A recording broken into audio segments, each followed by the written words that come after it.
Bonjour tout le monde, on se retrouve pour une critique du net un peu spéciale hip-hop, puisqu'on va parler tout d'abord de S-Crew. Donc S-Crew, le crew d'entre autres Nekfeu, mais aussi Framal, Mekra et un rappeur au nom imprononçable, et le beatmaker est DJ Elite. Ils se sont formés en 2001, mais ils n'ont fait que leur premier album en 2013, qui était Senzo. Et là, après que Nekfeu ait soudainement gagné une très grande popularité en France, ils reviennent de manière très discrète, je trouve, avec un deuxième album, Destin Lié, un album d'une heure sur 18 pistes, donc absolument rien de spécial pour du hip-hop, qui commence avec une intro sympa, mais qui semble un peu inutile presque parce qu'elle est trop courte et elle s'arrête après en fait, ça fait pas le lien avec la deuxième piste, mais bon c'est pas grave. Alors globalement, si c'est la question que vous vous posez, Nekfeu a toujours un flow excellent dans cet album, mais ne pensons pas qu'à Nekfeu car les rappeurs qui l'accompagnent sont également très bons je trouve. Pour être honnête, c'est vrai que Nekfeu est quand même pas mal loin devant. Son flow est vraiment parfois très impressionnant dans certains couplets, peut-être pas autant que dans son album Feu, mais quand même, comme par exemple dans Jusqu'au bout et C'est pas un film. Pour rester sur l'aspect vocal, en général les refrains sont des refrains chantés, qui font un contraste par rapport au couplet, parce que les chants sont quand même assez lents, alors que dans les couplets, le rap de tous les rappeurs de S-Crew, c'est quand même assez rapide, vraiment. Donc c'est plutôt pas mal, en plus ces chants collent très bien avec l'esprit des instrus. Des bons exemples de cela sont Félin ou On va le faire, par exemple. Sur les beats ensuite, donc pas de jeu de mots déjà trop fait s'il vous plaît. Alors le style est du trap classique, un peu mélodique et dans le même style de Feu de Nekfeu.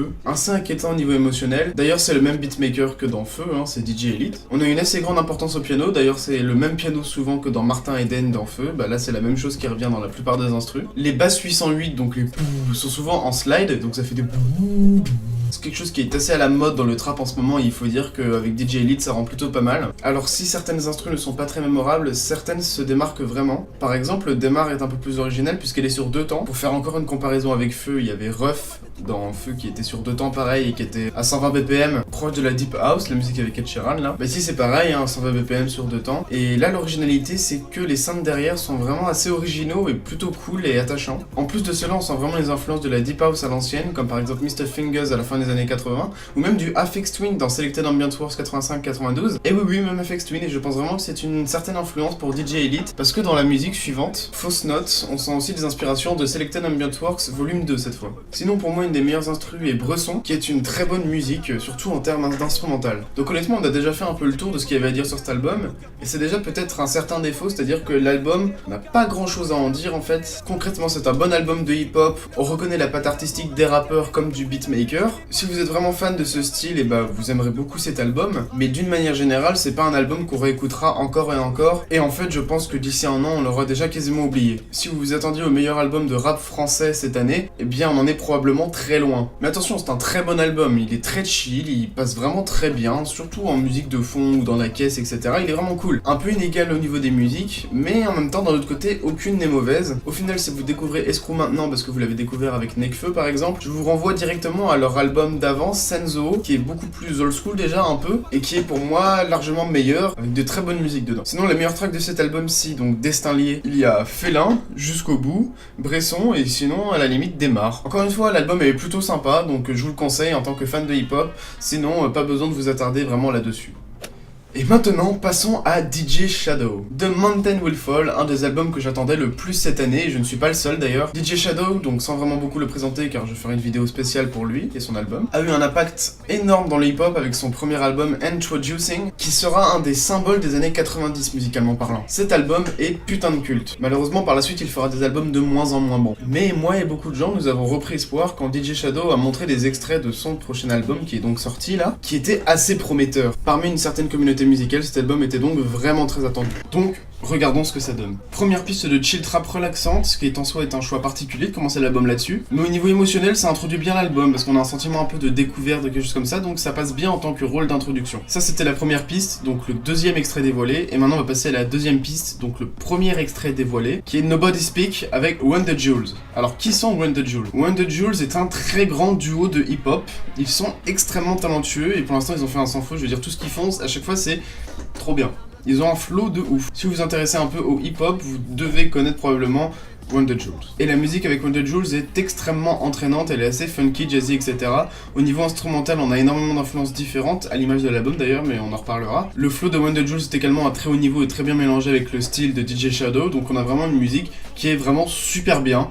donc il faut que vous l'écoutiez. Et c'est donc à partir de cette musique que l'album va véritablement partir. Je veux dire par là qu'après, tout le reste de l'album est inconnu. Et à partir de là, il faudrait expliquer quelque chose. DJ Shadow a toujours été dans le hip-hop majoritairement instrumental, en tout cas samplé, et il a visiblement su évoluer avec son temps. À l'époque de Introducing, donc c'était de hip-hop old school exclusivement, fait avec uniquement des samples, c'est d'ailleurs la particularité de l'album, mais bon, encore une fois, je ferai une vidéo dessus. Et là, du coup, le hip-hop aujourd'hui est représenté non pas seulement par le old school, mais aussi beaucoup par le trap, comme vous le savez, et DJ Shadow il su évoluer avec ça, donc il manie le trap, mais à sa manière. C'est pour cela qu'on a des éléments de trap, c'est pour ça donc on avait le chill trap en première piste, et aussi dès la troisième piste, on a donc du trap non pas chill cette fois, mais du trap plus expérimental, avec la musique Three Wolves. Même la plupart des musiques qui sont du rap old school ont quand même beaucoup d'éléments de trap, puisqu'on a des snares 808 un peu partout, comme dans Bergschrund, nom de musique assez imprononçable. Dans Mambo aussi, on a des éléments de trap, et on est sur une musique très dark et très intéressante, et si vous voulez une musique de trap qui est un peu plus, disons, conventionnelle, un peu plus EDM avec un E, on a par exemple le Peter Patter, mais elle reste quand même dans le style de DJ Shadow, donc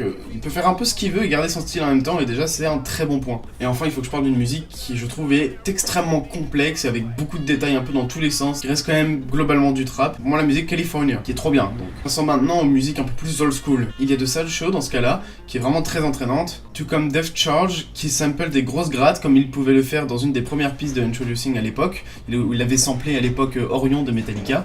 Alors là je sais pas d'où viennent les grattes, mais en tout cas ça rend vraiment bien, ça donne un côté assez heavy et sombre. En dehors de ça, il y a Ashes to Oceans, c'est la musique la plus longue de l'album avec juste un peu plus de 6 minutes, qui est une musique balade super bien avec principalement des éléments de blues. Encore une fois, dans le style de DJ Shadow, et donc c'est vraiment une très bonne musique. Je l'ai pas précisé jusque là, mais la majorité de ce que vous entendez sont quand même des samples. Et comme à l'époque il le faisait avec Introducing, il manie les samples comme un putain de génie. C'est un génie du sampling. Pour moi, DJ Shadow, il est ouf comme à l'époque. Sinon, dans cet album, globalement, on retrouve le feeling assez relaxant et atmosphérique, mais oppressant de Introducing, mais mis au bout du jour, vraiment mis en 2016 en fait, et ça c'est vraiment super bien. Parce que le nombre d'influences que vous entendez dans cet album est absolument énorme. Et c'est peut-être sa meilleure qualité. Franchement, je l'ai noté sur ma petite liste. On a des influences donc de hip-hop moderne comme old school, déjà ça c'est la base, mais aussi de drone, de chiptune, de funk, de jazz, de blues, d'ambient et de rock. C'est quand même pas mal, tout ça mélangé dans un album de 50 minutes, et en plus il y a sûrement des trucs que j'ai oubliés. En plus l'album est globalement bien construit, puisqu'on a plus ou moins un fil rouge dans l'album, on va dire. On a pas mal de samples vocaux qui viennent d'un peu à droite à gauche, là où est-ce qu'il les a trouvés, et de bruit studio également, pour faire la liaison entre les pistes, qui donne une construction sympa, mais par contre, et là il y a un gros bémol à tout l'album en fait, c'est qu'on termine avec une musique qui avait juste complètement sa place au milieu de l'album en fait, pas en dernière piste. En plus c'est encore plus frustrant parce qu'il suffisait d'inverser cette dernière piste avec Ashes to Oceans, la musique de 6 minutes et quelques, et ça faisait une plutôt bonne fin d'album, hein. Donc franchement, juste pourquoi, je ne comprends pas ce choix des pistes juste à la fin là, c'est vraiment dommage, sinon tout le reste de l'album est parfait en termes de construction, mais là c'est con quoi. Toutes les musiques sont super bien, l'album dans son ensemble a du sens, c'est juste dommage à la fin, c'est le seul défaut. Donc en résumé, DJ Shadow a fait un album super bien ici, parce qu'il a réussi à retrouver le feeling qu'on avait quand on écoutait Introducing à l'époque, mais pas dans la nostalgie en mode regardez, je fais ce que je faisais avant. Il a réussi à transposer ça avec le monde du hip-hop d'aujourd'hui. Introducing à l'époque arrivait à résumer un peu ce qu'était le hip-hop, tout en le mettant dans une atmosphère des années 90 à la Massive Attack, trip-hop, etc. Très dark, très sombre et très entraînant pourtant. Et là DJ Shadow fait un peu la même chose aujourd'hui. Bien sûr ça n'aura pas autant d'impact qu'Introducing à son époque, mais il arrive à résumer un peu tout ce qui fait la culture et le monde du hip-hop dans un album, et de le remettre avec son style, avec la même atmosphère qu'il avait dans les années 90. Et ça, déjà rien que ça, c'est énorme. Et c'est pour ça que je disais qu'il y avait un nombre d'influences absolument impressionnant. Il y a une richesse dans ce qu'on entend dans cet album qui est vraiment très très forte quoi. Je veux dire, Martin Garrix peut rentrer chez lui parce que DJ Shadow, c'est vraiment la définition de ce que c'est un vrai DJ. Si vous voulez que je nomme quelques meilleures musiques, eh bien, je dirais peut-être Nobody Speak un peu au-dessus de les autres, mais globalement, j'ai du mal, vraiment, je suis assez indécis quant à quelles musiques sont un peu meilleures. Je pense que tout l'album s'écoute dans son ensemble, et vraiment, il n'y a aucune mauvaise musique, en fait, toutes les musiques sont vraiment très bien, donc j'ai du mal à me départager entre les musiques, en fait. En bref, c'est donc un très très bon album, et pour l'instant, tout le monde de l'électro cette année est très bien parti, donc j'attends un peu la suite. Et voilà, je suis content du retour de DJ Shadow. Donc écoutez cet album, DJ Shadow, The Mountain Will Fall, la montagne tombera. Je vous fais des bisous et je vous dis à la prochaine.